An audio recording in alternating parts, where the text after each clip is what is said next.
Voilà, salut fidèles téléspectateurs de Ma Bannière Télévision. Bienvenue à ce nouveau numéro de votre émission Plateau spécial intitulé ce soir spécial Liberté de la presse. J'ai le privilège de présenter cette émission ensemble avec les confrères Osé Mabiala, mais aussi la consoeur Sylvie Boissa que vous allez découvrir tout de suite sur ces plateaux. Sylvie Boissa, bonsoir. Bonsoir Roger et bonsoir à nos invités et nos téléspectateurs. Voilà, merci beaucoup Sylvie Boissa. Osé Mabiala, salut. Salut chers confrères Roger, salut également à ceux qui nous suivent, salut également à nos différents invités que les téléspectateurs vont bientôt découvrir par votre aide bien entendu. Merci beaucoup.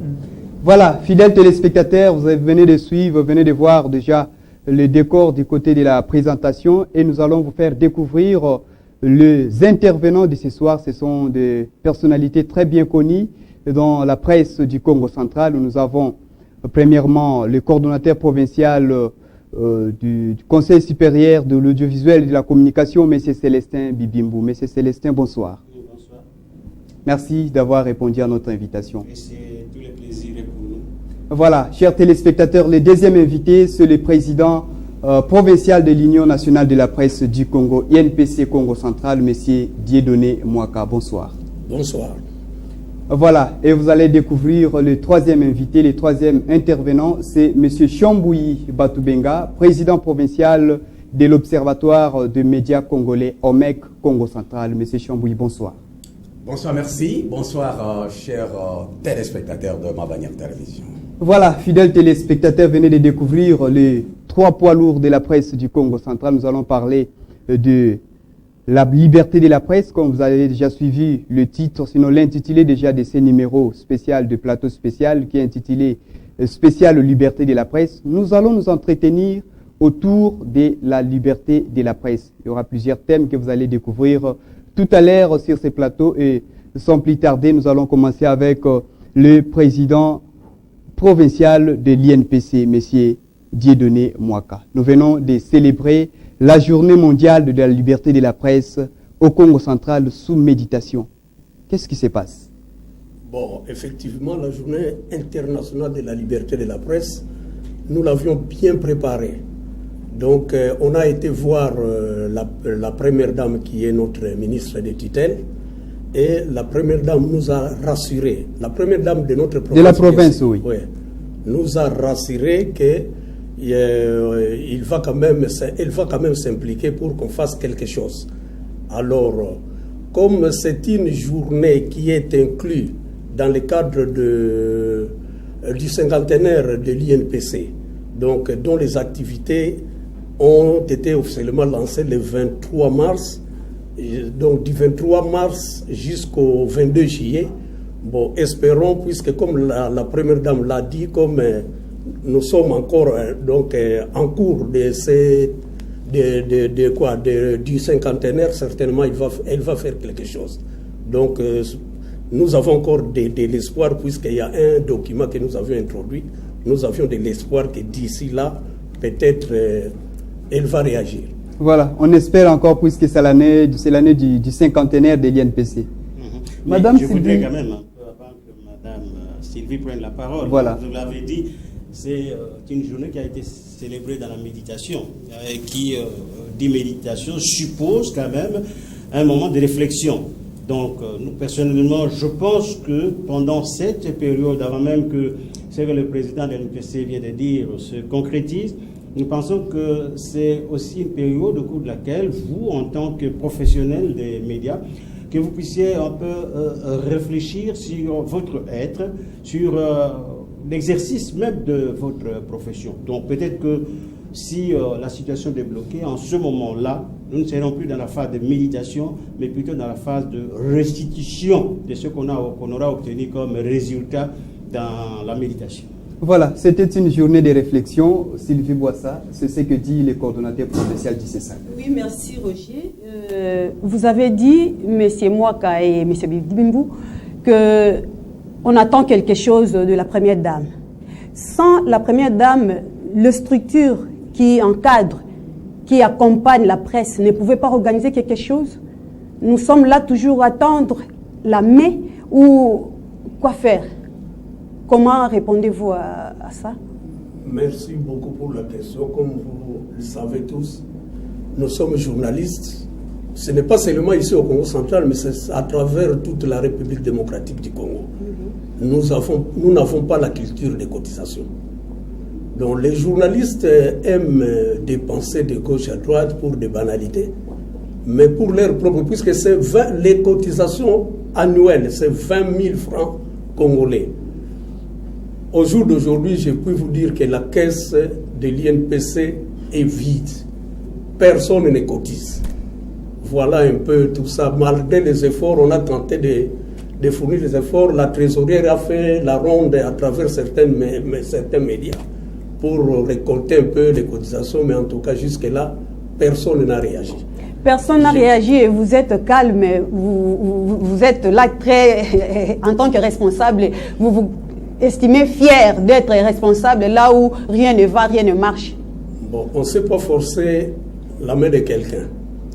Je me rappelle, pour besoin de la cause, quand les journalistes ont appris qu'on allait décorer, il y avait un programme là avec le feu Kassongachi Lunde, on avait programmé la décoration des journalistes. Alors là, on a exigé, je pense, je ne me rappelle plus le montant puisque ça date un peu. En tout cas, là, beaucoup de journalistes ont quand même cotisé. Puisque c'était une condition sine qua non, si vous ne versez pas cette somme, vous n'aurez pas la décoration. Voilà, merci beaucoup. Je pense que, parce qu'en fait, votre intervention, Maman Sylvie, est pertinente, dans la mesure où vous venez là d'interpeller les différentes corporations qui gèrent les professionnels des médias. La dépendance, c'est ce qui nous a souvent tué, c'est ce qui a souvent tué le développement même de la base. Lorsque nos communautés rurales n'attendaient que ceux qui venaient de l'extérieur, et quand l'extérieur n'intervenait pas en ce moment-là, bon, ben, c'était le chaos. Donc, nous pensons, et nous avons réfléchi effectivement là-dessus, et nous avons dit qu'il ne faut pas nécessairement compter sur ce qu'on obtiendrait d'en haut. Et c'est comme ça que la réflexion a tourné autour de différents mécanismes, de différentes stratégies à mettre en place pour que les journalistes, quand il y a un événement, puissent se prendre en charge. Il y a donc des actions de plaidoyer que l'UNPC a planifiées en direction d'une part des journalistes que vous êtes, mais d'autre part également des autres opérateurs qui œuvrent dans le domaine de la presse ou des opérateurs qui sont aussi amis de la presse. Et d'ailleurs, peut-être qu'on reviendra là-dessus, l'information en bien commun. C'est ça la thématique de cette journée comme bien public. Vous allez vous rendre compte que pour que cette information devienne effectivement un bien public, il faudra qu'au niveau national, mais puisque nous sommes dans la province, au niveau provincial, que nous puissions une fois de plus réfléchir sur le comment rendre viable économiquement les médias, qui au jour d'aujourd'hui, ça il faut le reconnaître, souffrent énormément. Donc, il y a d'abord cette prise de conscience des professionnels des médias que vous êtes.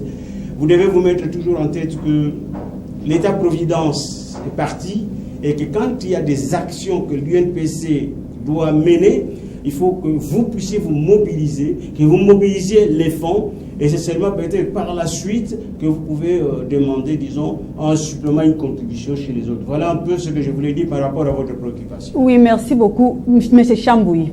Vous ne trouvez pas qu'il y a un laisser-aller de votre part, le responsable des structures de médias qui sont censées accompagner, organiser, encadrer, régulariser cette maison de presse? Madame Sylvie, merci pour la question. Vous avez commencé par dire que nous avons passé cette journée du 3 mai dans la méditation et que ça vous a fait mal. Et je suis parmi ceux-là qui ont reçu beaucoup de coups de fil. J'ai rencontré beaucoup d'amis qui sont professionnels des médias, qui me disent, mais Chambouy, vous n'avez rien fait, voilà ce qui s'est passé, pourquoi? Donc, l'arsenal des questionnements qui a fait qu'à un moment donné, je me suis dit, mais qu'est-ce qui se passe au juste? Mais nous avons passé dans la méditation. Est-ce que passer une journée dans la méditation, c'est mauvais? Point d'interrogation. Puisque vous méditez, est-ce que méditer, c'est mauvais? Point d'interrogation. On médite sur quoi? Est-ce qu'il fallait nécessairement organiser quelque chose? Peut-être oui. Mais avec quoi? Vous avez suivi le président de l'INPC qui venait de dire que les démarches ont été faites pour essayer de réunir les moyens. Et le président du CESAC vous dit qu'il y a eu des plaidoyers qu'on a pu faire afin de réunir les moyens. Seulement par le simple fait que vous, journalistes, vous ne cotisez pas. Les journalistes du Congo central n'ont pas cette culture de cotiser. Et quand on ne cotise pas, on se retrouve dans une position de faiblesse et on fait la politique que je n'approuve pas seulement, la politique de main tendue. Pourquoi nous devons aller vers les gens? Mais jusqu'à quand? Jusqu'à quand? Puisque vous êtes le responsable. Quelle stratégie, quel mécanisme mettez-vous en place pour que nous cessions avec ces dire que les journalistes ne cotisent pas? Et justement, mais je crois que le président de l'INPC l'a dit. D'abord, si les journalistes, de manière générale, n'ont pas cette culture de cotisation, ben, ça va être très, très difficile. Quand bien même on aurait organisé des séances de sensibilisation à leur endroit et que ces derniers n'arrivent pas à pouvoir à cotiser, nous pouvons nous poser aussi d'autres questions. Pourquoi? Mais justement, c'est parce que les entreprises de presse, les agents de presse, les médias audiovisuels dans lesquels ils travaillent ne leur donnent pas des moyens suffisants pour pouvoir justement se suffire sur le plan financier. Donc, dire qu'il y a un laisser-aller, parce qu'en fait, je voudrais tout simplement revenir à ce que vous avez dit, c'est comme s'il y avait un laisser-aller du côté des corporations, c'est comme s'il n'y avait pas une réflexion qui puisse amener les responsables de ces corporations-là à ce que la cotisation devienne effective. Donc, il y a un grand travail à faire dans cette corporation des journalistes, parce qu'aujourd'hui, je peux vous poser la question, mais vous avez combien de journalistes? Ici, dans la province du Congo central, ça ne sera pas facile. Donc, la réflexion, elle est continue. Et le changement de comportement chez les humains, c'est un processus très lent. Donc, si quelqu'un a mangé de la nourriture salée pendant 50 ans, et que brusquement vous lui demandez de manger la nourriture sucrée, ça ne sera pas facile. Donc, je crois que les responsables des corporations sont conscients que les journalistes se trouvent devant différentes contraintes d'ordre financier. Mais maintenant, parmi les initiatives, justement, ce sont des plaidoyers qu'il faut faire à l'endroit, sur le plan interne et même sur le plan externe. Prenons le cas, par exemple, de GED. Le GED, s'il arrive, par exemple, à organiser certains événements, à financer les événements, c'est parce qu'il y a cet appui extérieur. Mais prenons d'abord nous-mêmes, à partir de Matadi, à partir de la province du Congo central, ceux qui se disent journalistes, qui se mettent en tête que le moment est arrivé où il faut mettre une croix sur l'État-providence. Ça va? Nous devons d'abord prendre cette conscience. Nous devons comprendre l'importance de la cotisation en faveur de notre corporation et en même temps mettre un mécanisme de suivi et de contrôle et qu'ensemble nous puissions initier des activités qui seront financées par pour compléter un peu le contrôle du Allez-y, CESAC. président. Au niveau de Kinshasa, par exemple, vous avez vu ces jours-là, il y a eu des activités de gauche à droite. Même les ministres de la communication étaient là. Mais l'organisation là, ce n'était pas parce que les journalistes ont cotisé, c'était financé par un organisme international, Free Press Limited, quelque chose comme ça. C'était ça. Puisque même à qui les problèmes que nous connaissons, à Kinshasa aussi, ils les connaissent. Et puis, il n'est pas du tout non plus mauvais de recourir auprès des autorités, puisque nous, journalistes, nous sommes quand même des faiseurs de ces politiques. Oui. Mais de temps en temps, quand nous avons aussi besoin d'un appui, elles doivent nous aider. Et en parlant de la première dame, je rappelle, chers téléspectateurs, que la première dame provinciale, on l'a contactée, mais elle est également le numéro 1 de la communication. Donc, c'est la ministre de la Communication. Osé Mabiala, la journée du 3 mai était passée inaperçue. Vous avez suivi les interventions du président de l'OMEC, du président provincial également de l'INPC, du cordon du CESAC. Quelles préoccupations avez-vous? Merci Roger pour la parole. Je crois que toutes les questions ont été déjà ramassées. Mais j'aimerais quand même poser une question. Puisque le président provincial de l'INPC dit que ce n'est pas mauvais de recourir à ces politiques, d'autant plus que nous sommes leurs faiseurs. Nous les façonnons. Mais comment jugez-vous cet aspect de recourir et la liberté du journaliste? Tendre la main et le traitement de l'information. Ne voyez-vous pas que le fait d'étendre souvent la main à ces politiques influence le traitement de l'information, influence la liberté de la presse? Que pensez-vous? Bien, moi je dirais oui et non. Donc les problèmes qu'il y a, moi je pense, puisque vous évoquez maintenant le problème de la liberté de la presse. Oui. Oui, la liberté de la presse, moi je pense aujourd'hui, comme nous sommes ici au Congo central, la plupart des chaînes que nous avons, ce sont des chaînes qui sont propriétés de hommes politiques. Des hommes politiques qui ont leur ligne, qui ont tracé à leurs journalistes la ligne de conduite à suivre. Alors maintenant là, vous ne me direz pas non plus que quand vous faites votre formation qui ne cadre pas avec la ligne de conduite de votre promoteur, que vous ne pouvez pas vous déclarer être libre. Donc c'est un peu la même chose parce que vous dites là que comme vous recourez tout ça, vous n'êtes plus libre d'exercer la profession. Bon, moi je pense que c'est un problème d'éthique. C'est un problème d'éthique. Donc c'est la conscience en soi qui devrait peut-être primer. Cordon, avez-vous ajouté au président de l'ONEC? Par rapport à ce que le président de l'INPC vient de dire, il n'est pas dit que parce que l'État ou bien une personne, l'État intervient dans ce que les journalistes font, que la liberté de presse va partir. Non.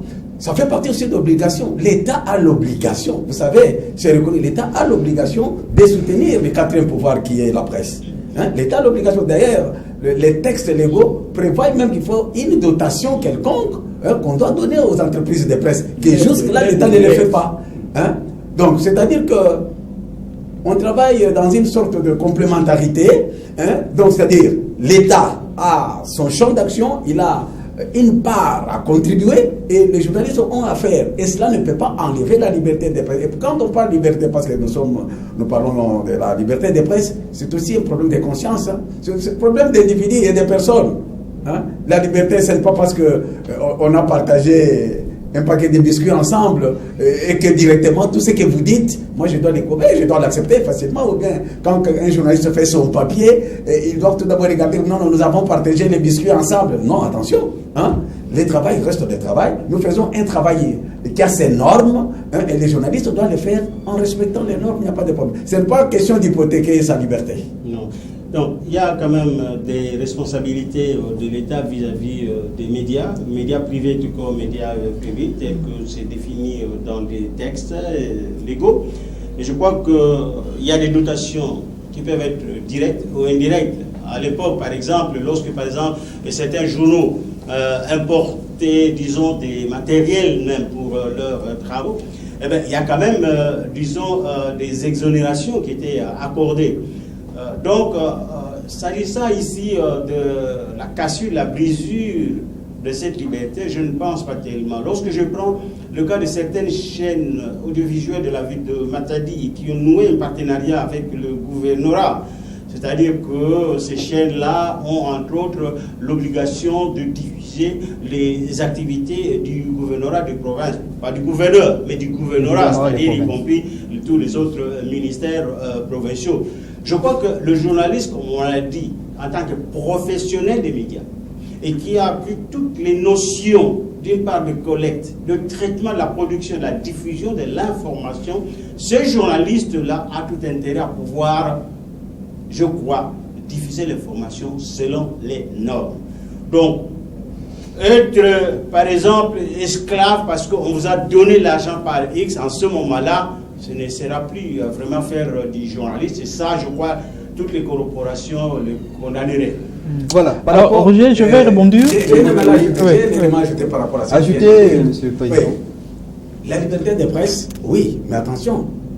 Même quand les maisons de presse ont signé des contrats avec les gouvernements, cela ne veut pas dire que ces maisons vont faire les dialogues de ce gouvernement. Non. Mais le président, nous vivons quelque chose avec tout ça, puisqu'il y a maintenant louange et adoration, puisque vous êtes partenaire et vous... Les journalistes qui l'observatoire des médias. Vous savez, lorsqu'on est en contrat avec le gouvernement, cela ne veut pas dire qu'on doit à censer le gouvernement. Mais les journalistes vont faire son travail. Quel est le travail? Collecter l'information, les traiter et diffuser. L'information qui est un bien public, on va en parler, c'est tout. C'est pas dire que on a vu le bleu, vous venez dire que c'est jaune, on a vu le jaune, vous dites que c'est le noir. Non, là c'est autre chose.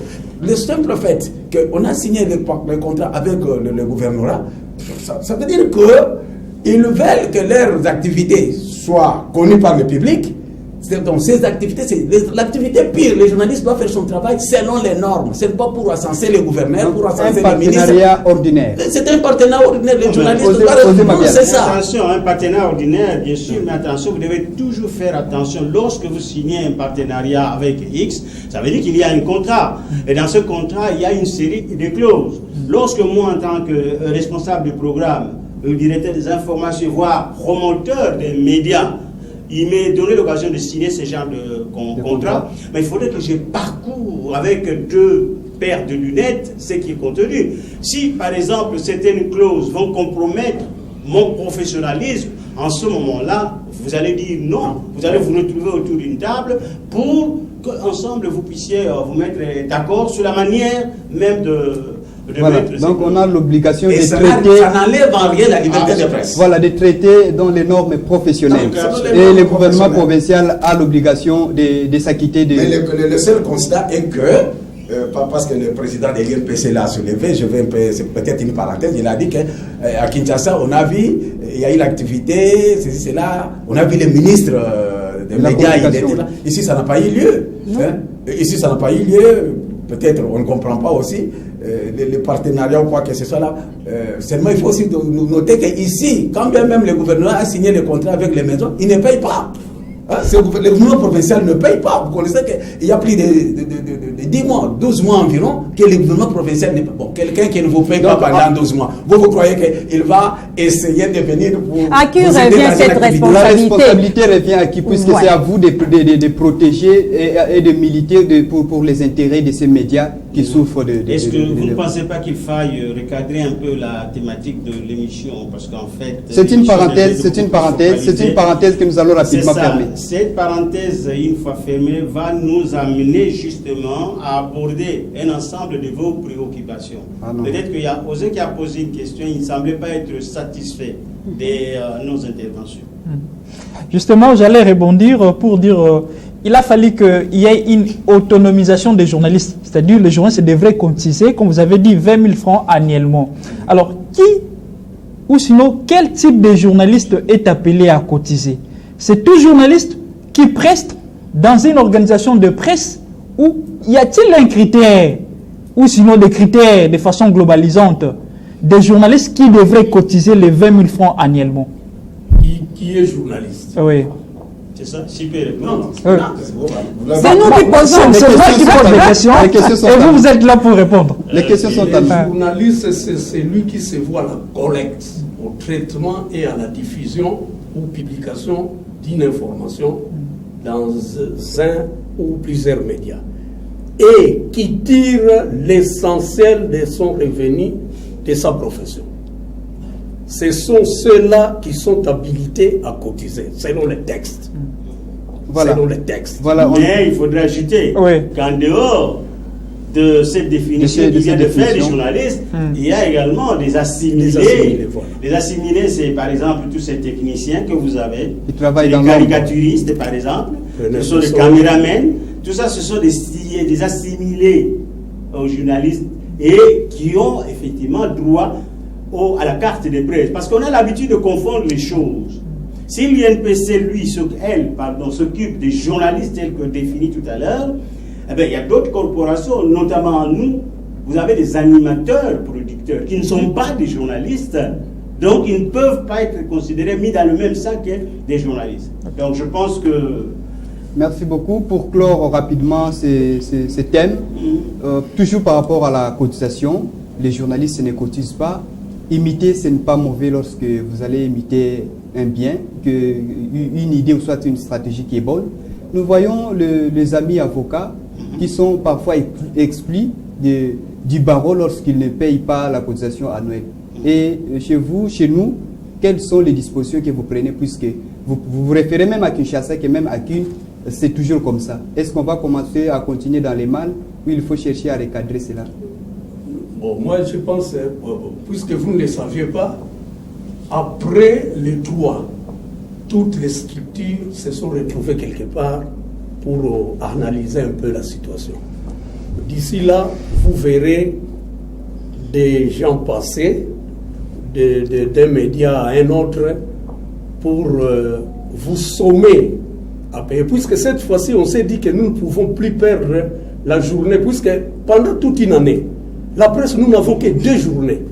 Le 3 mai, qui est la journée internationale de la liberté de la presse, et le 22 juillet, qui est la journée nationale de la presse. Alors maintenant, là, comme on peut dire qu'on a passé la journée du 3 mai à la méditation, cette fois-ci, nous sommes déterminés que le 22 juillet, que cette journée soit fêtée avec faste. C'est-à-dire, il y aura des échanges, des réflexions, des journées de réflexion et d'échanges. Il y a toute une panoplie là de programmes.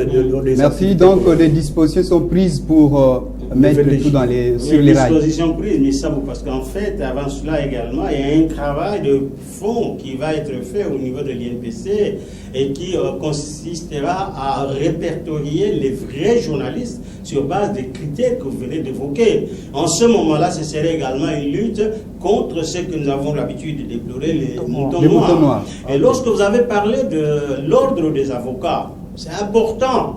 Parce qu'en fait, que vous preniez l'ordre des avocats, l'ordre des médecins, lorsque un médecin charlatan commet des bévues, automatiquement il est radié. Il en est de même d'ailleurs des avocats. Voilà pourquoi, dans le processus même de revitalisation de la coopération des journalistes, arrivera un moment où l'UNPC va se transformer, va se nuer en un ordre des journalistes. Alors en ce moment-là, il va devenir beaucoup plus fort. En ce moment-là, vous n'allez plus vraiment avoir affaire à des moutons noirs. Ça va être sérieux. Et même au niveau des cotisations, ça va être très très sérieux. Donc moi je crois qu'un peu de patience et... Voilà, merci beaucoup. Chers téléspectateurs, nous allons aborder rapidement, toujours dans ces cadres d'idées, la célébration de la Journée internationale de la liberté de la presse, sous le thème « L'information comme un bien public ». Qu'en est-il de ce thème, M. Dieudonné? L'information comme un bien public. Vous êtes sans ignorer qu'est-ce qu'un bien public. Bon, ici, l'information comme bien public, c'est-à-dire les biens là, donc c'est un droit, les droits. Le public, ce sont les téléspectateurs, les auditeurs, aujourd'hui les internautes, tout ça. Hein? Voilà un peu ça. Alors, un bien public doit être bien entretenu. Entretenir les biens publics, pourquoi? C'est-à-dire, nous journalistes, nous devrons aussi faire notre travail avec professionnalisme, c'est-à-dire en respectant les prescrits des codes d'éthique et de déontologie professionnelle. Donc, c'est-à-dire, il faut d'abord penser, quand vous faites votre papier, est-ce que ce que je suis en train de livrer, est-ce que ça sera accepté par le public? Vous devez vous poser toutes ces questions-là. Donc, l'information comme un bien public, donc l'information, c'est un droit pour le public, et puis ce droit est garanti par notre Constitution. Merci beaucoup Sylvie pour ça. Qu'est-ce que vous avez par rapport à ça? Comme si M. Chambouya a dit, mais... Oui, merci. Parce que vous avez posé la question au président par rapport au thème qui était pour cette année, l'information comme bien public. L'information, c'est un bien public. L'information, c'est capital. Vous savez que c'est lui qui détient l'information, il détient le pouvoir. Et ce n'est pas pour rien. Et c'était peut-être pour la première fois dans ce pays qui est le Congo, la RDC, le jour de l'investiture du chef de l'État, du haut de la tribune, il dit directement que la presse va effectivement jouer son rôle de quatrième pouvoir. C'est parce que en jouant ce rôle de quatrième pouvoir, c'est par rapport à l'information. Quelle est l'information qu'on va donner? Cette information qui est un bien public. L'information, c'est comme de l'eau. Vous venez de dire tout à l'heure ici que l'eau, c'est la vie. L'eau, c'est la vie. Si vous ne buvez pas de l'eau, est-ce que vous allez vivre? Mais comment vous devez gérer cette eau? Il faut les gérer en toute responsabilité. C'est ce qui fait que lorsque vous, journalistes, vous devez informer, vous devez savoir que ce que vous dites, c'est ça. Ça donne la vie ou ça donne la mort. Et comment il faut savoir gérer ça? C'est un bien public qu'il faut gérer avec beaucoup de précautions. Et lorsqu'on dit par exemple qu'il faut traiter, collecter, traiter, attention dans les traitements. Et on vous dit que même toute la diffusion, il faut diffuser en toute responsabilité. Vous avez suivi dernièrement, lorsque le chef de l'État a décrété l'état des sièges. Tout le monde était assis dans leur maison. Ils sont assis. Mais le chef de l'État est allé devant qui? Devant les journalistes. Ce sont les médias qui étaient là, accompagnés, pour que les gens puissent avoir l'information qu'il y a état des sièges. Pour que les gens puissent savoir que le chef de l'État, le gouvernement fait ceci. C'est la presse. Ce sont les journalistes. C'est l'information. Donc vous devez savoir que l'information qu'on diffuse, c'est un bien public qu'il faut gérer avec beaucoup de précautions. C'est pourquoi ce thème, bon, comme nous sommes encore au courant du mois, on va continuer à en parler pour que effectivement les médias puissent intérioriser ça, comprendre. Il ne faut pas dire n'importe quoi. Attention, c'est un bien public, c'est comme de l'eau, ça peut donner la vie, ça peut donner la mort. Et je crois que, cher Bouilly, peut-être qu'avant même d'entrer en profondeur de cette thématique, il fallait qu'on se pose la question de savoir, mais pourquoi ce thème? Pourquoi ce thème? L'information, c'est un bien public. Pourquoi? Qu'est-ce qui s'est passé exactement? Je crois qu'il y a un état des lieux qui a été établi. Pour ne pas dire une analyse de la situation professionnelle des médias. C'est qu'on s'est rendu compte qu'il y avait beaucoup de couacs. On s'est rendu compte qu'il y avait beaucoup de dérapages.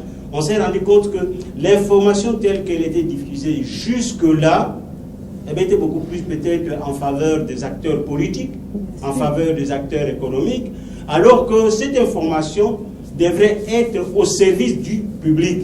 C'est comme quand on parle de la RTNC qui est une radio, une chaîne publique. C'est la radio, la télévision au milieu du village. En principe, en tant que chaîne publique, vous avez l'obligation de pouvoir véhiculer des messages, des informations émanant de toutes les couches sociales de la société. Ça va? Mais maintenant, si on est arrivé à mettre ce thème, c'est parce que effectivement, je disais tout à l'heure, on s'est rendu compte, les journalistes, vous évoluez dans un espace économique trop faible, fragile. Vous évoluez dans un espace sécuritaire plein d'épines. Vous évoluez dans un espace où il n'y a vraiment pas une transparence de l'information. Vous n'avez pas facilement l'accès à l'information. Et c'est là où justement nous déplorons le manque de la liberté de la presse. Vous souffrez également de manque d'un renforcement des capacités. Donc je crois là, ce sont les quelques points qui ont fait que cette journée du 3 mai porte le thème « L'information, un bien public ». Voilà pourquoi c'est donc le moment pour qu'ensemble que nous puissions réfléchir concrètement en ce qui concerne les médias de la province du Congo central. C'est tout un fleuve. Comment ces médias-là peuvent contribuer à l'épanouissement, au développement de la société? Comment ces médias peuvent réellement être au service du public, de la communauté Né-Congo? Donc c'est pour dire, c'était un thème interpellateur en direction de nous professionnels des médias. C'était un thème interpellateur à nous professionnels des médias. Donc voilà pourquoi. Et puis, c'est au vu des dérapages monotorisés. Des oui, nous avons dit, le constat est amer. Oui, nous avons constaté. Pour la République mais comment faire? Nous n'allons pas rester là-bas à constater qu'il y a rien, ça ne va pas. Mais maintenant, quels sont les mécanismes que nous devons mettre en place? Monsieur Chambouy, vous êtes là en tant que président observatoire. Qu'est-ce que vous faites? Qu'est-ce que vous observez? Vous êtes là en tant que DP de Mabanière. Le travail, le professionnalisme, on le sent plus. Les métiers meurent. Le quatrième pouvoir là que vous venez de dire là bien tantôt, le journaliste n'est pas pris en compte, il n'est pas respecté. Il y a eu une activité ici. Le Congo central. On va en arriver. On va y arriver, madame, comme l'autre a dit. La question bien posée. La question m'est bien posée. Mais je commence tout d'abord par ajouter quelque chose par rapport à ce que le président Mwaka venait de dire. Ce terme n'était pas seulement interpellateur aux journalistes, même au pouvoir public. Parce que l'information étant bien publique, l'accès à l'information. Ce sont les détenteurs de l'information qui doivent donner cette information, la bonne, quand les journalistes viennent. Vous savez, il y a une loi qui a été votée, qui a été traitée déjà au niveau de l'Assemblée nationale. Et on ne l'a pas encore promulguée sur l'accès à l'information. Il faut la faciliter, il faut que le journaliste, lorsqu'il a besoin de l'information, qu'on lui en donne de manière facilement pour qu'il puisse faire son travail. C'est dire que ce terme interpelle. Et nous, les journalistes, de la manière dont nous faisons le travail, et le pouvoir public aussi, de façon qu'il nous facilite, qu'il facilite la tâche, puisque les uns et les autres doivent savoir que l'information, c'est un bien public. Vous êtes non représentant. Si vous ne faites pas un pas vers ces autorités. J'y arrive, madame. Non, le pas a été déjà fait, parce que le problème était déjà posé. Enfin, mais s'il n'y a pas de réaction. L'Assemblée nationale, il y aura d'un moment à l'autre, peut-être l'actuel président, comme il dit que la presse c'est le quatrième pouvoir, il va voir dans quelle mesure promulguer. La loi a été déjà traitée l'autre fois. C'est question seulement que la loi soit promulguée, ou bien si on va la révisiter encore, de façon que l'accès à l'information soit facilité aux journalistes. Mais vous me dites que je suis l'observateur des médias congolais. Qu'est-ce que j'observe? Mais j'observe tout ce qui se fait. Je suis dans une société donnée. Dans le silence. Tout ce qui se fait, nous l'observons. Combien de fois nous avons passé des communiqués? Les médias ici n'ont pas suivi mes communiqués. Nous avons dénoncé, nous avons exhorté, nous avons enseigné. Et nous nous sommes dit, il y a même un de mes communiqués où nous avions dit que nous sommes dans une période pédagogique. On demandait aux journalistes de se comprendre que l'étape va venir où il faut commencer maintenant à sanctionner. Le constat est amer, effectivement. Je venais de suivre tout à l'heure là, sur une chaîne, une radio locale, la Radio Centrale, je venais de suivre, il y a quelqu'un qui passe aux médias en qualité, il dit qu'il est le chargé les responsables de la presse de la cellule de la presse du gouvernorat, et il vient là-bas, il parle, il se dit il est journaliste, et il y a même un invité, comment on les appelle, un auditeur qui a posé la question de savoir est-ce que c'est un journaliste ou c'est un porte-parole du gouvernement. Ça pose déjà un problème. Quand même, nous sommes dans un métier où tout le monde nous observe, tout le monde regarde ce que nous faisons. Mais il y a un auditeur qui a posé la question, mais c'est lui qui parle là. Il est le porte-parole du gouverneur ou il est journaliste? Ça pose déjà un problème. Donc, ça veut dire que, en tant qu'observateur des médias, nous avons observé, nous avons regardé tout ça, nous passons maintenant à une autre étape. Et Madame Sylvie, soyez apaisée, et que maintenant, nous allons faire le travail de manière sérieuse. Vous avez dit que je suis en même temps le directeur de Ma Bannière Télévision. Oui, c'est moi le directeur de programme de Ma Bannière Télévision. Ma Bannière Télévision, suivez.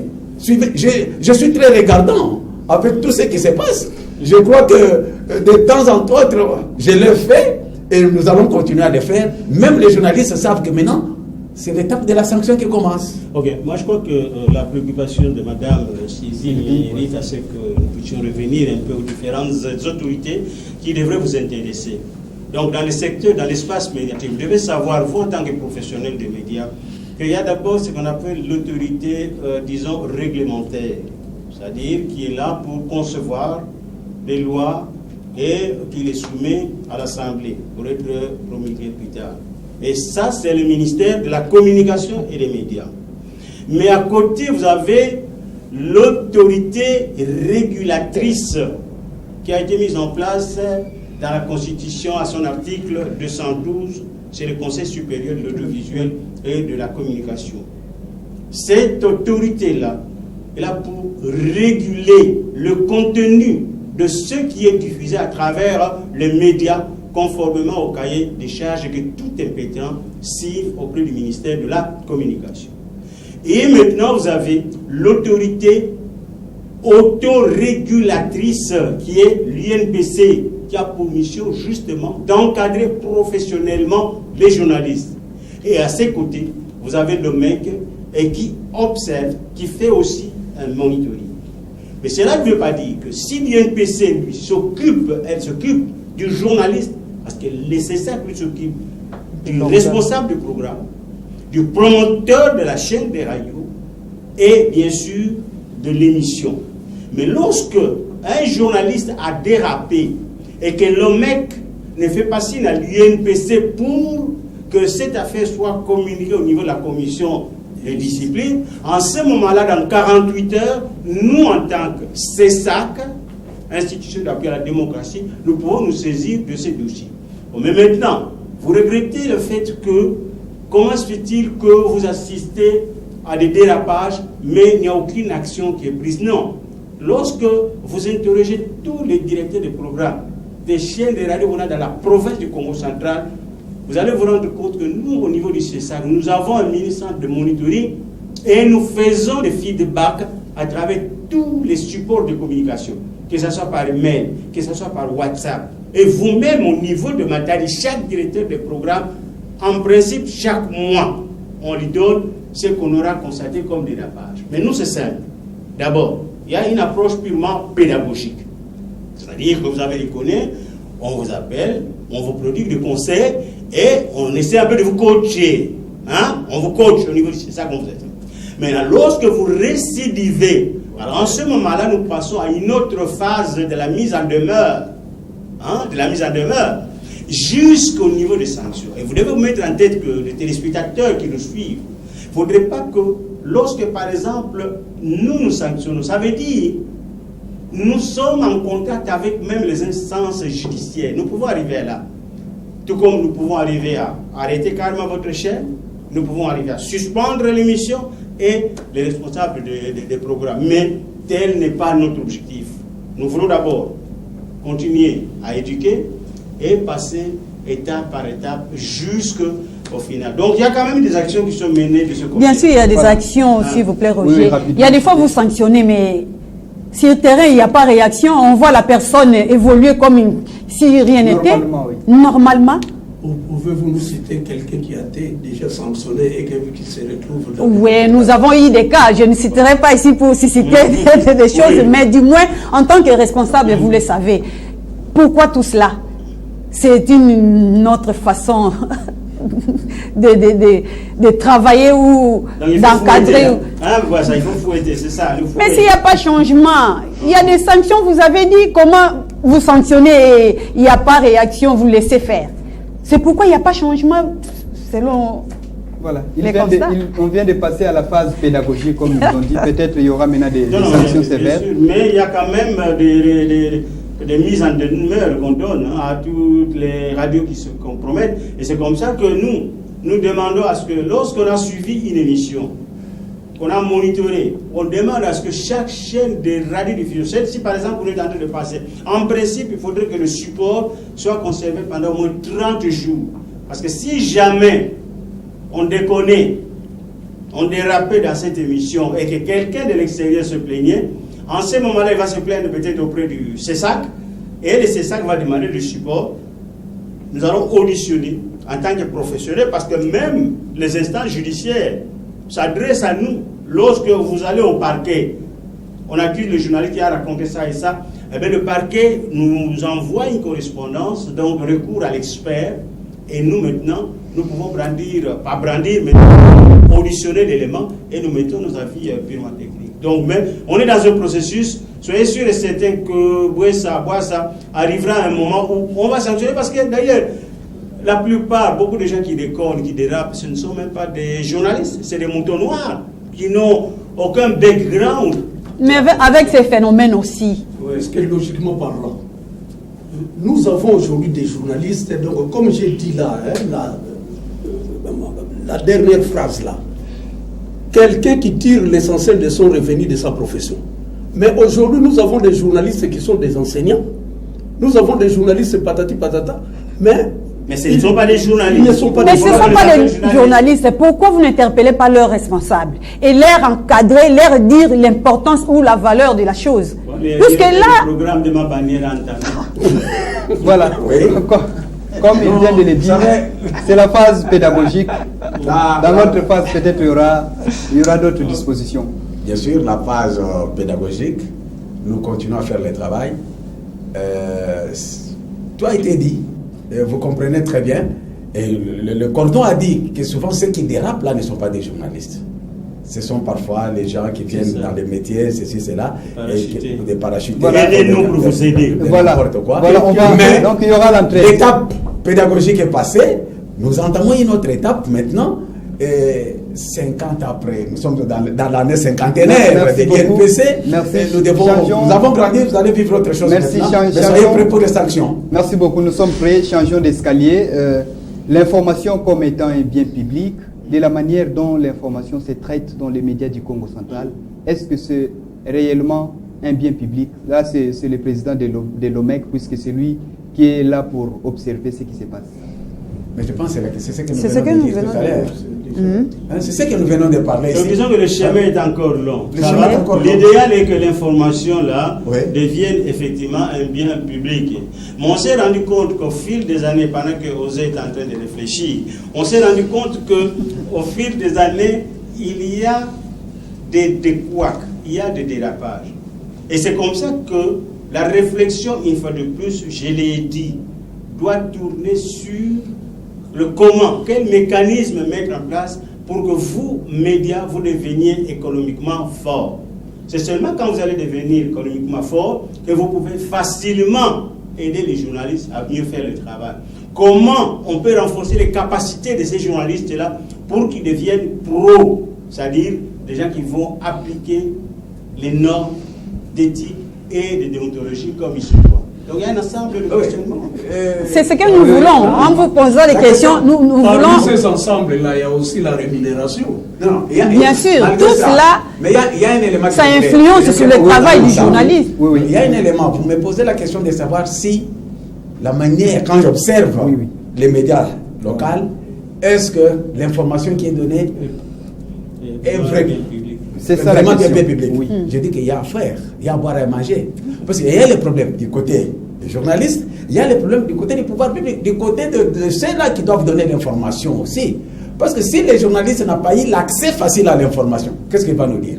Il s'était. Qu'est-ce qu'il va nous dire?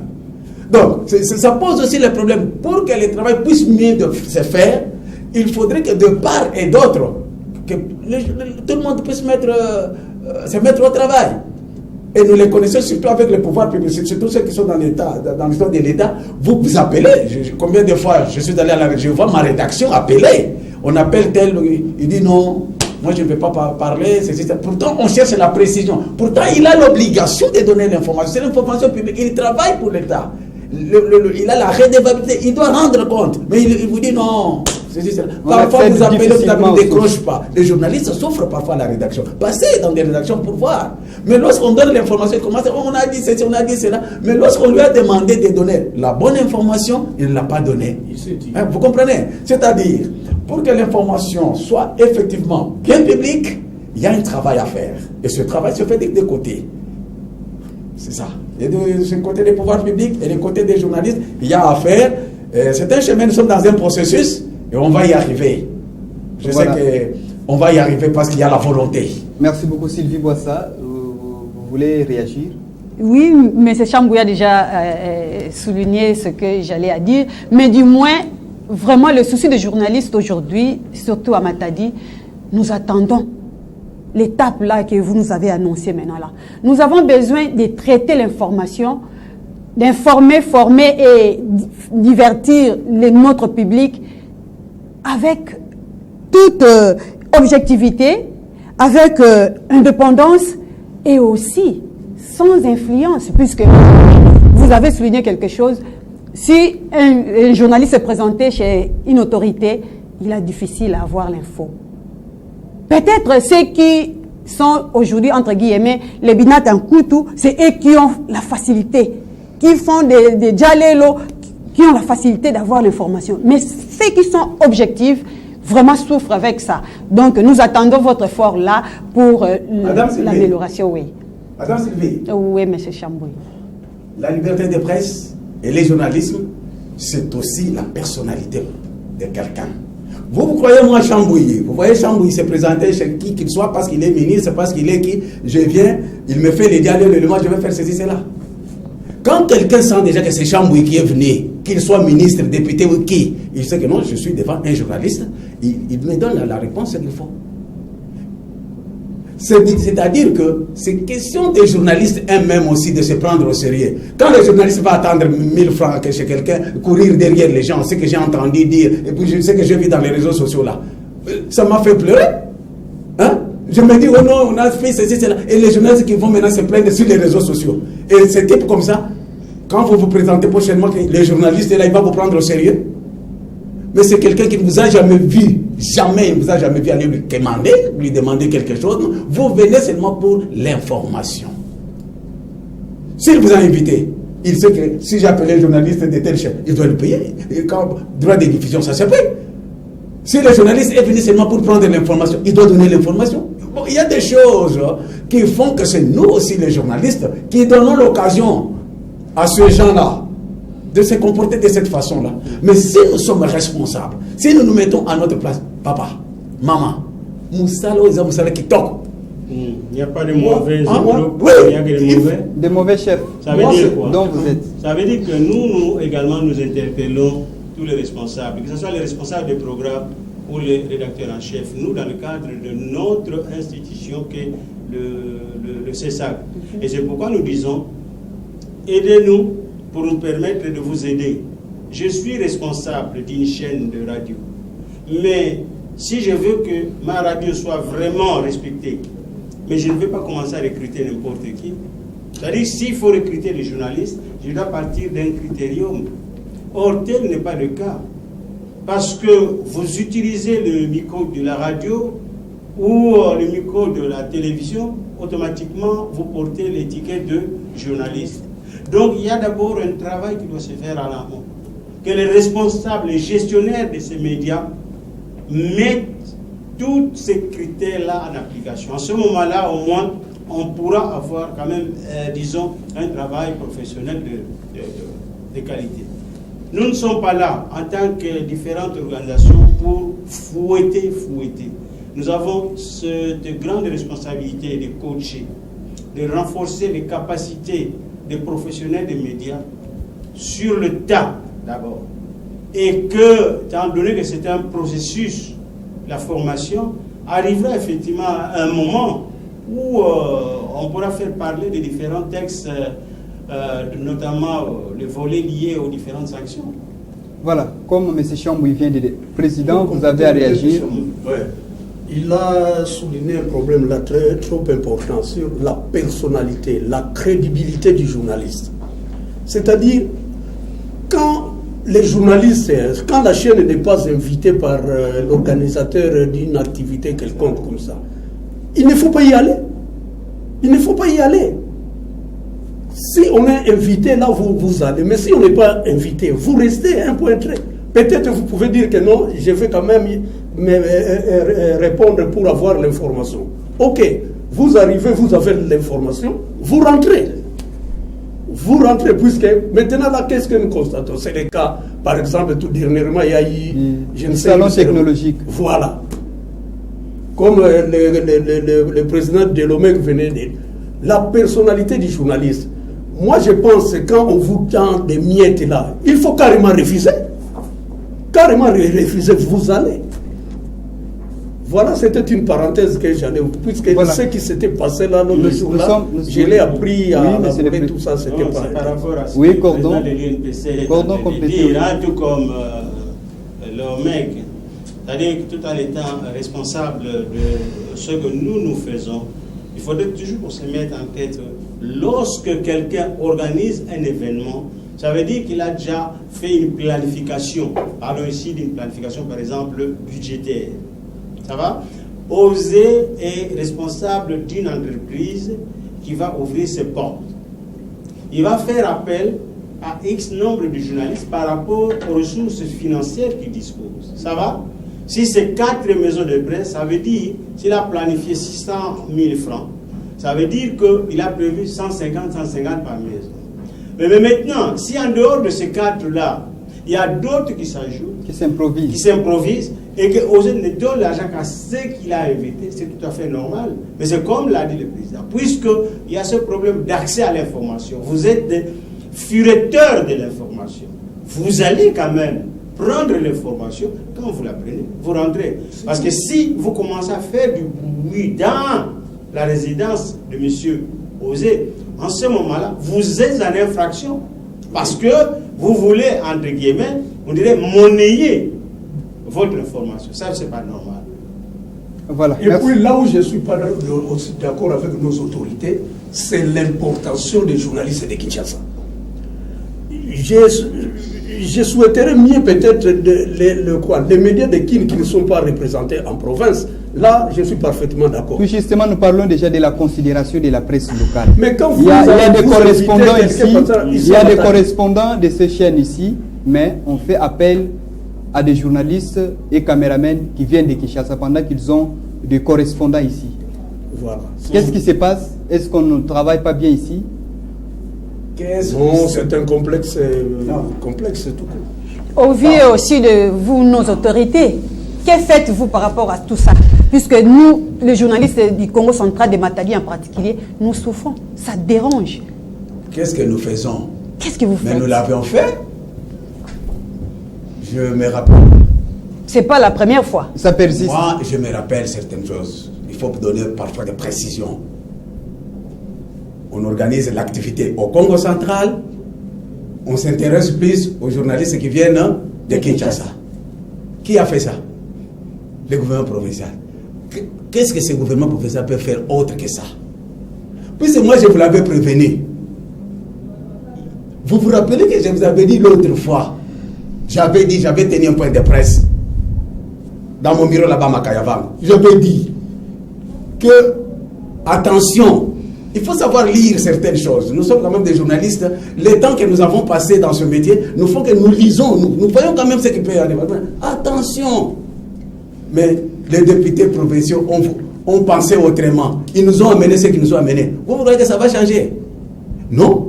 Et les journalistes vont rester, les structures d'encadrement restent en silence pour observer et rien dire, laisser souffrir les journalistes. Madame Sylvie, les structures vont aller dire non, ministre, ou bien tel, n'appelez pas les gens, faites ceci, cela. Non, c'est un problème de considération. Quatrième pouvoir, oui. Mais ayant le charisme, si les journalistes pouvaient se comporter comme nous, sans action, les charismes sans action, mais c'est Chambouy. Suivez, madame, vous avez déjà vu Chambouy aller se mettre devant les bureaux des ministres pour commander ce que ce soit. Le problème, c'est quoi? Ces gens-là, c'est vous aussi. C'est parce que si vous restez chez vous, vous refusez d'aller là-bas. Est-ce qu'ils viendront vous prendre? Parce qu'ils ont l'intérêt de communiquer. Les actions qu'ils font là, ça doit être connu.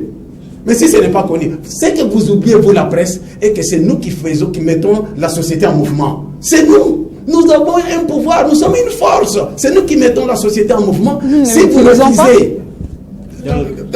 Lorsque nous nous intervenons ici, nous voulons faire d'une pierre deux. Que ce soit l'INPC, le CESAC et le MEC, nous faisons d'une pierre deux. Ça va? Dans un premier temps, nous sommes en train d'intervenir pour apporter l'information, pour dire aux téléspectateurs ce que nous sommes, ce que nous faisons. Ça va?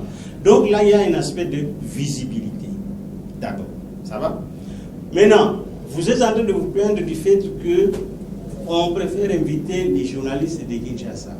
Nous pouvons, tout en condamnant ce genre de comportement, nous pouvons également nous poser des questions de savoir, mais pourquoi on fait parfois appel à la presse nationale, à la presse internationale, pour un événement qui se déroulerait par exemple au niveau de Moine.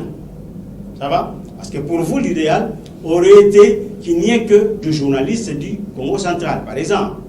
Mais le tout dépend de l'objectif que l'on veut poursuivre en diffusant l'information. Quelle est la cible qu'on veut atteindre en diffusant l'information?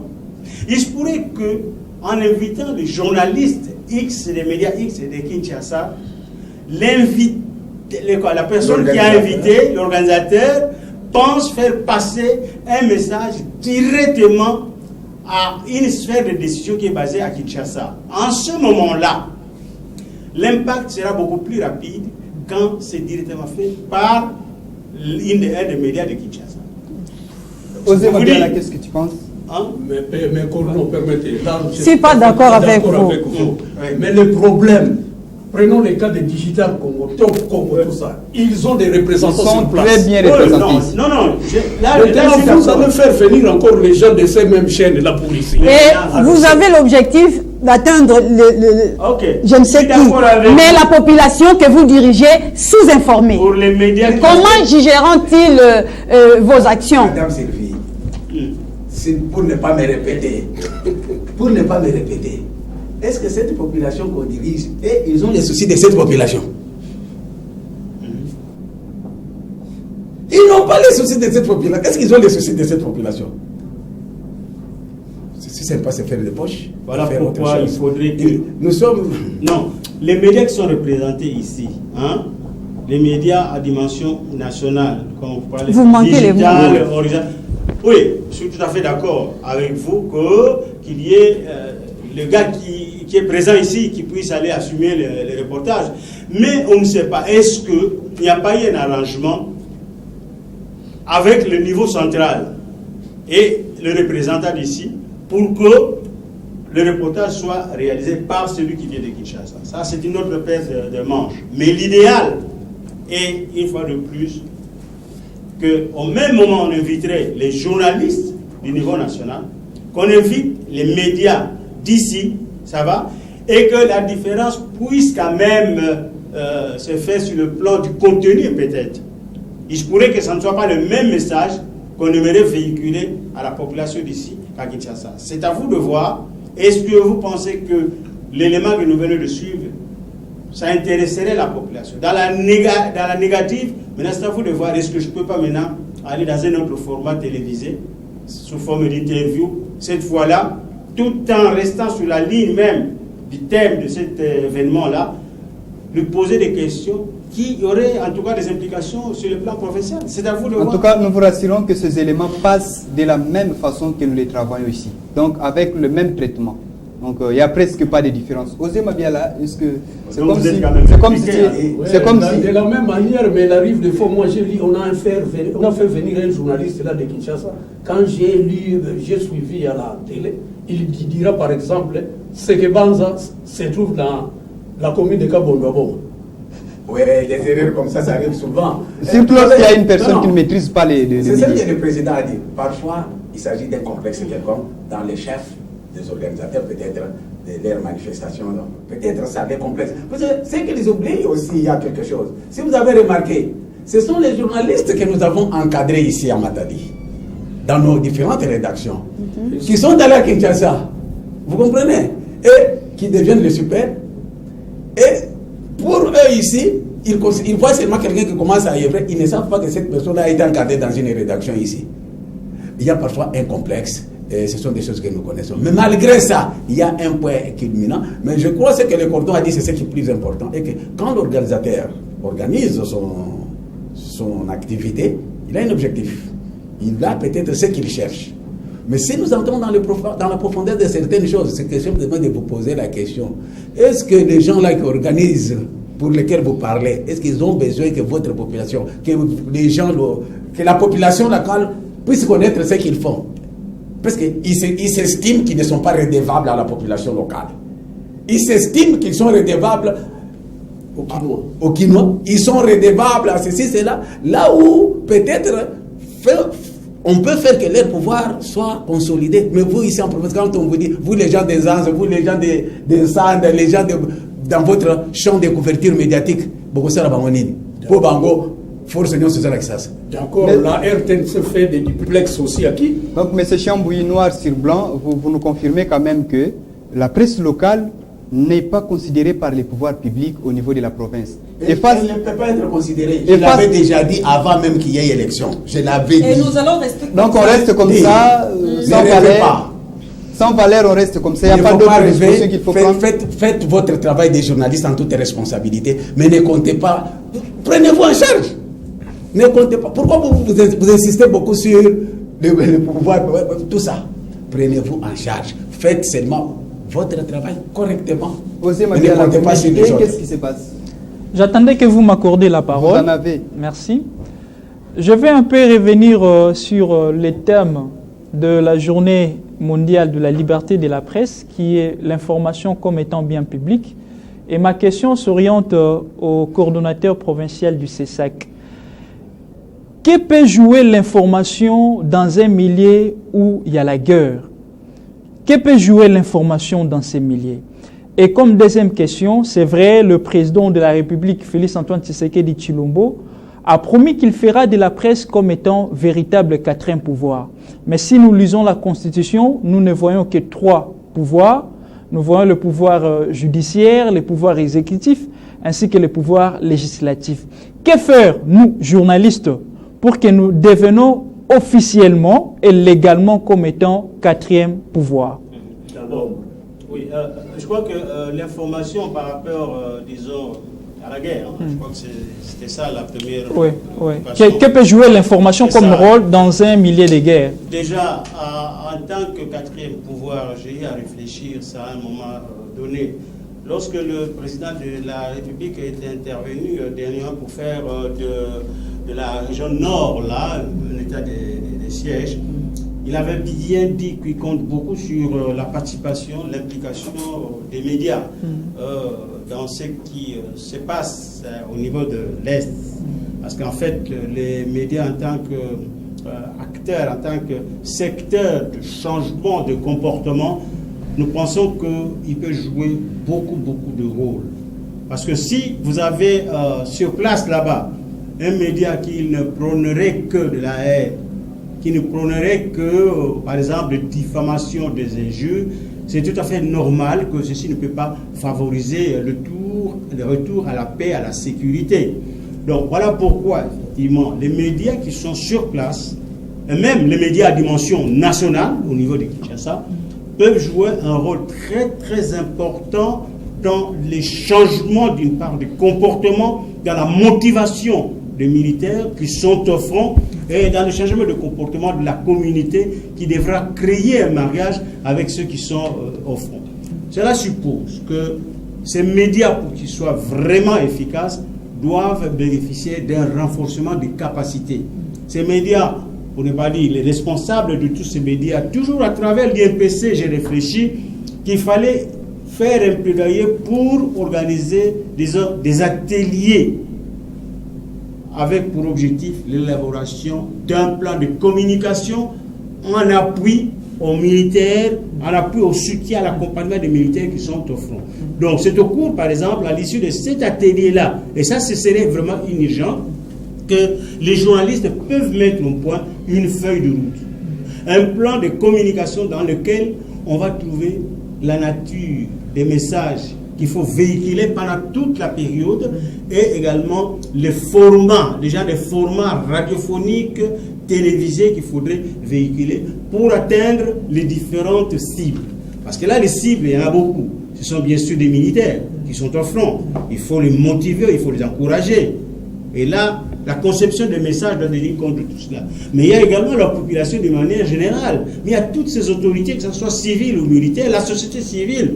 Il faudrait des messages dirigés envers toutes ces personnalités, toutes ces cibles-là. Donc c'est pour vous dire que l'information doit être bien préparée en cette période-là de guerre.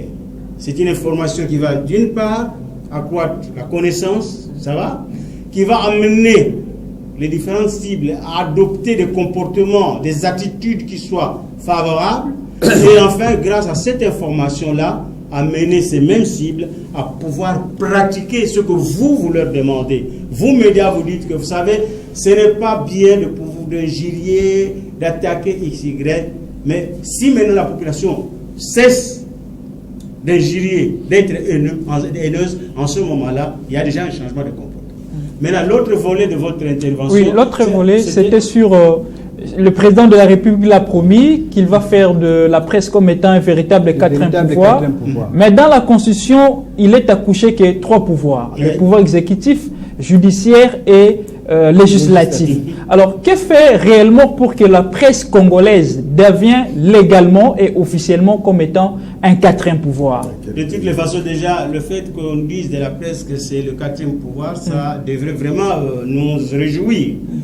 Ça devrait nous réjouir, c'est-à-dire voir dans quelle mesure mettre en application tout ce qui est demandé à cette même presse, mais conformément au texte régissant l'exercice de la profession de journaliste. Mais le problème, c'est quoi? C'est qu'aujourd'hui, d'abord, il y a une révisitation qui devra se faire des différents textes qui régissent l'exercice de la profession de journaliste, notamment la loi de 1996, en 1996, où il y a énormément de vides, où il y a énormément des aspects qu'on ne retrouve pas. Bon, maintenant, comment faire en sorte que la presse devienne effectivement le quatrième pouvoir, donc comme cela est reconnu dans la Constitution? Oui. Ben, c'est pourquoi nous pensons, moi personnellement je pense, puisqu'il y a une grande activité qui pointe à l'horizon au niveau de l'INPC, où on aura à faire on va faire l'état généraux, hein? On va faire les états généraux de la presse en RDC. C'est peut-être au cours de ce genre de rencontres que cette question-là, effectivement, peut être abordée et voir comment, effectivement, de la même manière qu'on a dit, il y a la présidence, il y a le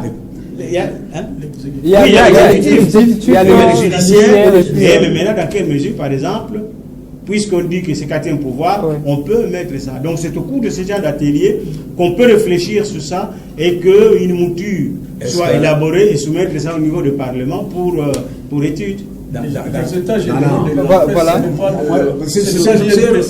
C'est que le cordon vient de dire, j'ai quelque chose à dire là-bas. Est-ce que dans quel pays du monde vous avez déjà trouvé que la presse est instituée de manière constitutionnelle, que c'est le quatrième pouvoir? Mais puisqu'on parle du quatrième pouvoir, on reconnaît que trois pouvoirs. L'exercice de ce que vous allez faire, le travail que vous faites, si vous le faites correctement, effectivement, de manière, je dirais, occulte ou de manière automatique, vous avez un pouvoir donné. Si vous faites effectivement, dans quel pays du monde vous avez déjà trouvé? Donc même aux États-Unis, pouvoir par rapport à la force. La presse, c'est constitutionnel. De façon officielle et non officielle. Donc, quatrième pouvoir par rapport à la force. Par rapport au travail que vous allez faire. Par rapport à l'influence du travail. Moi, je pense, comme le cordon l'a dit, c'est un point qui devrait être soulevé lors des assises des États généraux. Mon cordon, mon président, il ne faut pas rêver.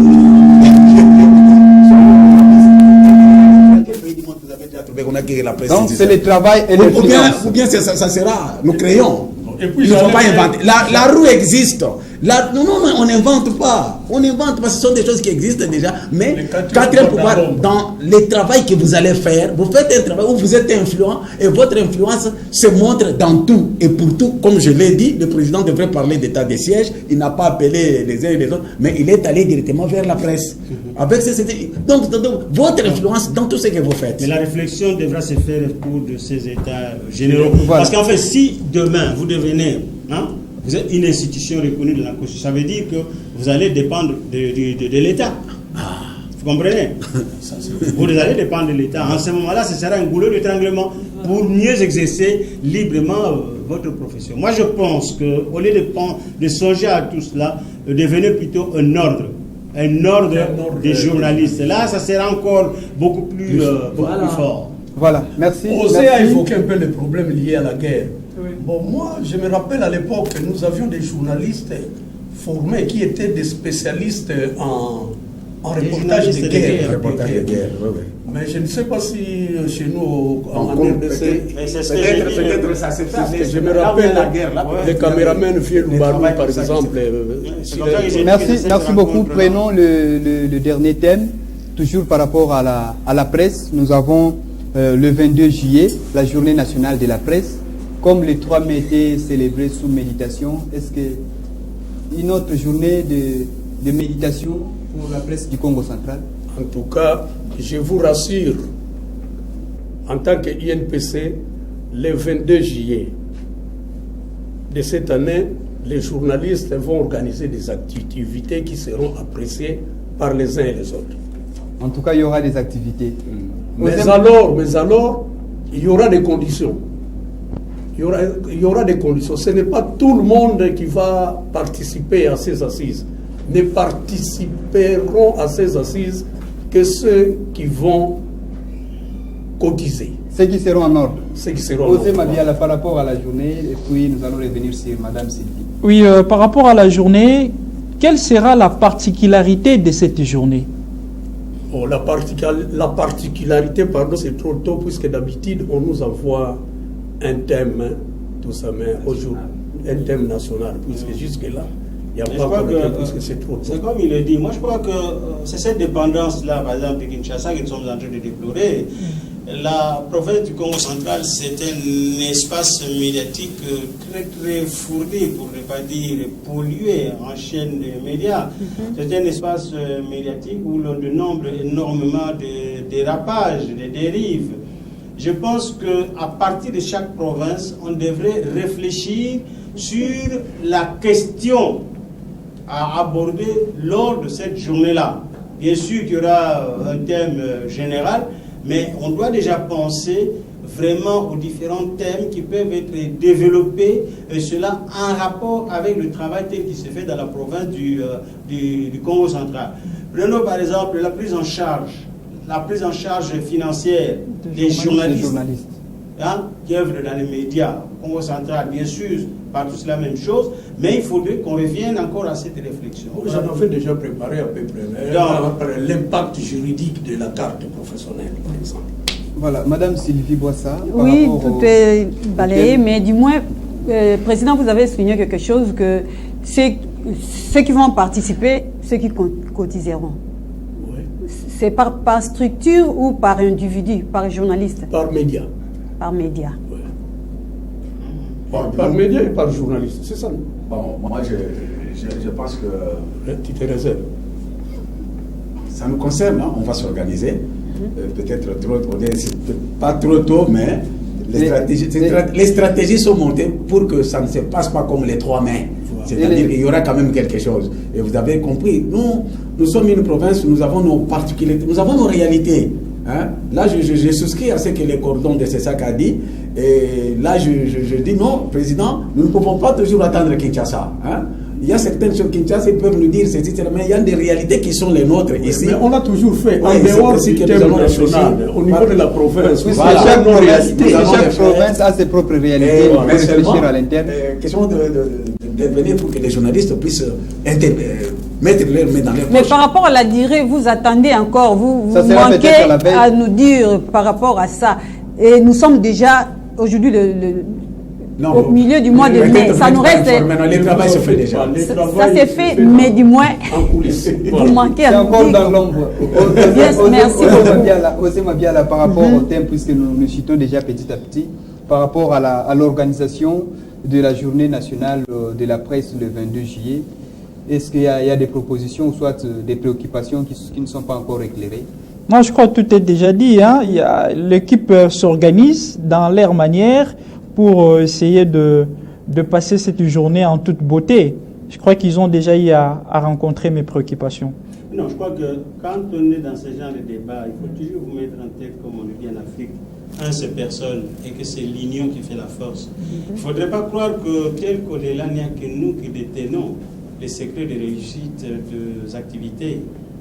Et il n'est pas donc exclu que si vous, par exemple, vous avez également des idées à proposer à la corporation, que vous puissiez voir les responsables, lui faire des propositions sur le plan notamment de la mobilisation des recettes en prévision de cette journée-là et ne pas laisser toute la charge à la corporation. Donc, par rapport à ça, nous appelons aux journalistes, à nos journalistes, de pouvoir réfléchir aussi, faire des propositions à la corporation sur l'organisation de cette journée pour bien amener. Comment mobiliser les ressources financières. Voilà, c'est ça l'autoprise en charge. Pour ne pas l'étendre sur la main quelque part. Dernièrement, les 3 mai, comme on a tendu la main, on n'a pas eu de réaction. La journée est passée sous méditation. Donc, on doit déjà chercher comment à réfléchir pour l'autoprise en charge, pour se suffire financièrement. Vous avez compris. Voilà. S'il vous plaît, si je pouvais... L'espoir fait vivre. Oui, l'espoir fait vivre. En général, nous avons constaté qu'il y a une pente. Estimez-vous errer par rapport à la responsabilité qui vous reviennent par rapport au bilan, la réalité de la presse du Congo central et aux dispositions que vous nous préparez là, que nous ne connaissons pas. Estimez-vous heureux par rapport au passé, là où nous sommes? Il y a une pente. Il faut un bulldozer ou une niveleuse pour planer. Glissante. Oui, nous sommes heureux.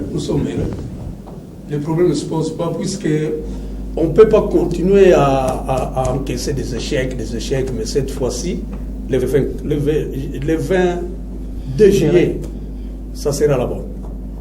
Pardon, c'est ça. Et pas bien compris. Ça, c'est le dernier. Oui, moi je demande par rapport à tout ce que nous avons constaté ensemble. Nous avons parlé, nous avons soulevé des méfaits. Non, mais je suis tout à fait d'accord avec vous que la vie n'a jamais été que rose. Nous sommes sur une pente, mais vraiment pas prêt à tomber totalement. C'est-à-dire qu'il y a moyen de niveler cette pente-là pour que les véhicules circulent sans beaucoup de heurts. Ça veut dire que nous devons prendre conscience de notre profession, de ce que nous sommes en exerçant cette profession-là. Donc, les différents obstacles sur cette pente, on aura l'occasion peut-être de les soulever lors de cette journée du 22 juillet. Des obstacles liés notamment à la mobilisation des ressources financières, à la prise en charge des journalistes qui œuvrent dans les médias, obstacles liés également à l'accès à l'information, mais obstacles aussi liés au traitement et à la diffusion de l'information, obstacles liés au recrutement des entre guillemets professionnels des médias dans les différents organes de presse. Bref, il y a encore beaucoup à faire. Il ne faut pas vous attendre à ce qu'il n'y ait que de l'excellence, ça c'est exclu. Mais reconnaissez quand même qu'il y a des efforts, que bon nombre de ceux qui œuvrent dans les organes de presse qui sont accomplis. C'est parce qu'on n'a pas suffisamment de moyens pour les coacher, les accompagner. Mais nous ne devons vraiment pas nous décourager. Il faut positiver le travail qui se fait sur le terrain. Votre point de vue, Chamboué. Madame Sylvie, vous dites qu'il y a une pente. Je sais qu'il y a des autorités qui se plaisent parfois avec ce terme, qui sont contents, qui sont en train de gérer pente. Il paraît. Comme la chanson. Il y a une chanson de pente, il y a des autorités qui se réjouissent de ça et ils trouvent ça normal. Mais nous sommes des responsables. Nous ne pensons pas que être sur une pente, que c'est mieux. Mais nous savons qu'il y a de réalités que nous n'avons pas rencontrées de la manière dont il fallait les rencontrer et que le travail à faire est encore là. Mais nous estimons que la prise de conscience que nous avons aujourd'hui, où nous avons compris, moi je me réjouis d'une chose, je me réjouis qu'en 2018, moi j'ai parlé. J'ai dit aux gens que rien ne marchera.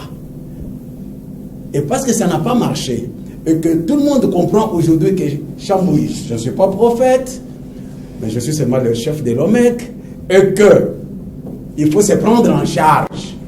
Vous comprenez? Et que maintenant, nous allons faire tout ce que nous pouvons faire. Je sais que ça va aller. Merci beaucoup, ça va aller. Nous sommes vers la fin de notre émission. Monsieur le Président provincial de l'INPC, votre dernier mot par rapport à tout ce qui a été dit sur ces plateaux. Nous avons parlé de la liberté de la presse, l'information comme bien public, tout ça.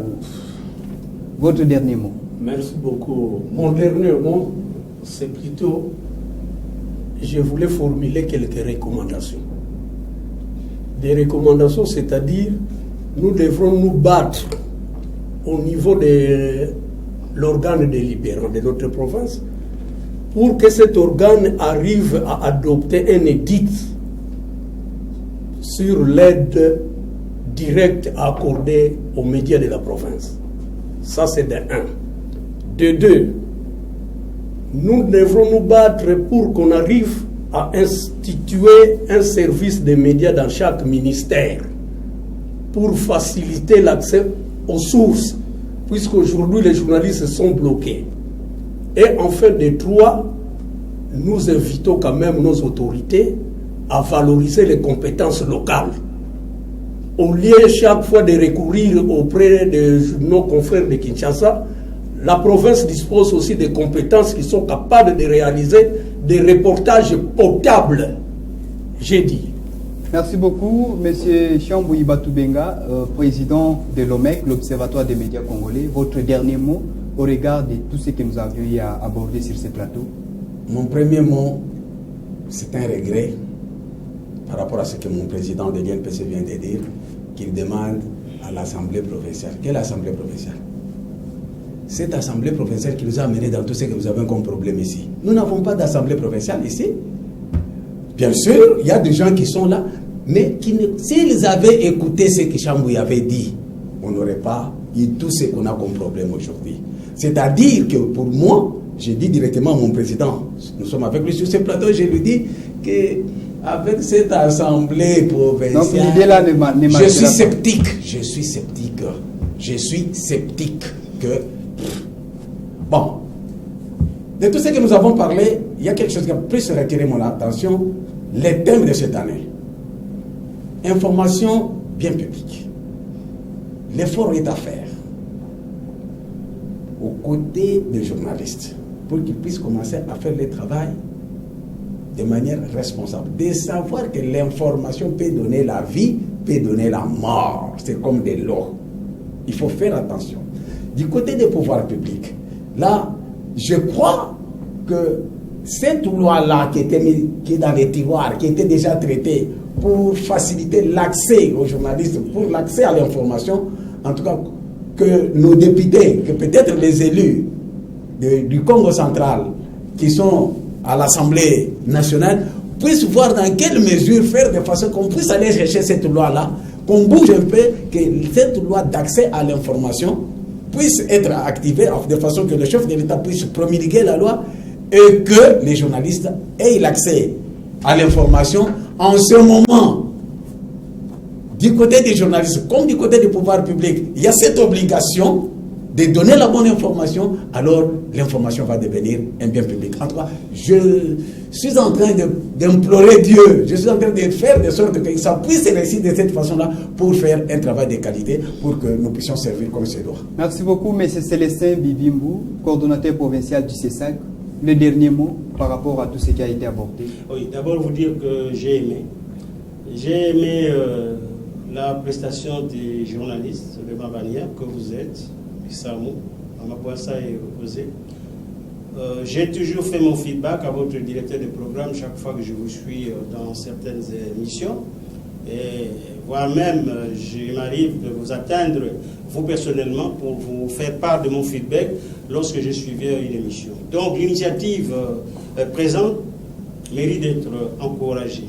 J'ai compris qu'à travers vos interventions, et qu'il y a effectivement de besoins en matière d'information sur ce que sont les différentes corporations professionnelles, l'UNPC, l'OMEC, mais également le CESAC, et qui est une institution d'appui à la démocratie. Il y a GED qui n'est pas avec nous. Il y a les GED, bien entendu. Donc, personnellement, j'encourage ce genre d'initiative et je vous proposerai à ce que, dans les jours à venir, que nous puissions entrer beaucoup plus en détail sur certains aspects liés notamment au fonctionnement, aux attributions, à la mission de nos coopérations, parce que j'ai compris que nos journalistes, d'une manière générale, n'ont pas une connaissance suffisante de ces corporations-là. Alors, conséquence, c'est nous assistons à tous ces dérapages. Mon peuple meurt faute de connaissances. Alors, il faudrait effectivement qu'on arrive à combler ce vide, et nous pensons que le 22 juillet prochain sera une opportunité pour effectivement partager encore de nouvelles connaissances. Mais à votre niveau, nous pensons qu'il faudrait peut-être créer ce genre de tranche spéciale presse, spéciale, je ne sais pas moi, vous allez étudier, du mal l'intituler. Donc, l'information, un bien public, ça nous interpelle, ça vous interpelle, ça interpelle également tout ce qui les tient, le pouvoir politique, le pouvoir économique, le pouvoir social. et que si nous pouvons nous unir ensemble, il y a moyen que vraiment cette information devienne effectivement une information en tant que bien public, une information qui peut aider nos communautés à pouvoir s'épanouir, à pouvoir se développer. Sinon, en tout cas, merci de nous avoir associés à cette gymnastique. Merci beaucoup, M. Célestin Bibimbu. Je rappelle que vous êtes coordonnateur provincial du CESAC. Et au niveau de la présentation, nous étions à 3. Je dis merci à Madame Sylvie Boissa pour les travaux abattis. Et je dis également merci au confrère Osé Mabiala pour les travaux abattis au cours de cette émission spéciale, le plateau spécial Liberté de la presse. Et nous disons également grand merci aux 3 responsables de corporations de la presse. Nous avons l'INPC, les CESAC et l'OMEC qui ont répondu présent et qui ont bien contribué pour éclairer l'opinion publique par rapport à la liberté de la presse et aux thèmes qui ont été soumis. Et chers téléspectateurs, nous voici à la fin de notre émission, mais on ne peut pas nous quitter ici, on ne peut pas nous séparer, sans pourtant dire grand merci à la grande équipe technique. Nous pensons à ceux qui ont travaillé dans l'ombre. Nous avons le chef technique Clovis Solo, nous avons Hervé Mena, nous avons Shadrach Mavungu, Grace Falanka et tous ceux qui ont concouru à la réalisation. Nous vous disons grand merci et merci à vous, chers téléspectateurs, pour l'attention que vous nous avez accordée. Restez branchés sur les antennes de Ma Bannière Télévision. On se retrouve très prochainement. Au revoir. Merci.